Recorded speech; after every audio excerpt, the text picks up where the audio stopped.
गुन्हेगारी जगताचा जो घेतो वेध तोच खरा गुन्हे शोध। विवस्त्र फोटो मंत्रिमंडळात दाखवत खासदाराने उघड केली एआयची भीषण बाजू।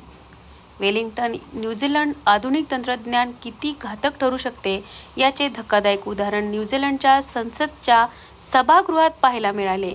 एका महिला खासदाराने मंत्रिमंडळाच्या बैठकीदरम्यान स्वतःच्या एआयद्वारे तयार केलेल्या विवस्त्र फोटो टॅबवर सर्वांसमोर दाखवून उपस्थितांना हादरून टाकले।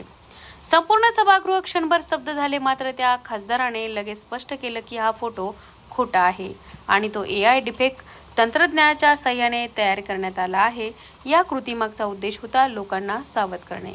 एआयचा धोकादायक चेहरा। खासदार म्हणाले, आज जिथे एआय आपलं जीवन सोपं करते तिथेच ते आपल्या प्रतिष्ठेचं मोठं संकटही बनू शकतं। सोशल मीडियावरील कोणत्याही फोटो, अगदी साधा सेल्फी असला तरी एआयद्वारे अश्लीलतेत बदलला जाऊ शकतो।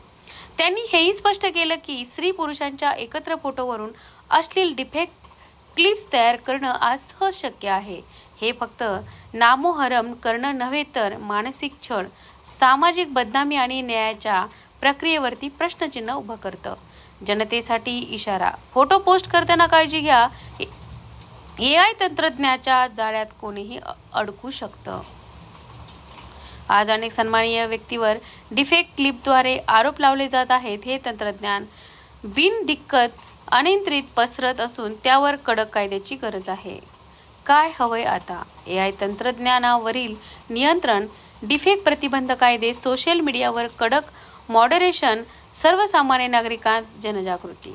ही घटना एका इशारा आहे। उद्या तुमच्यावरही अशी वेळ येऊ शकते। फोटो शेअर करताना, सोशल मीडियावर पोस्ट करताना सावध रहा, सतर्क रहा।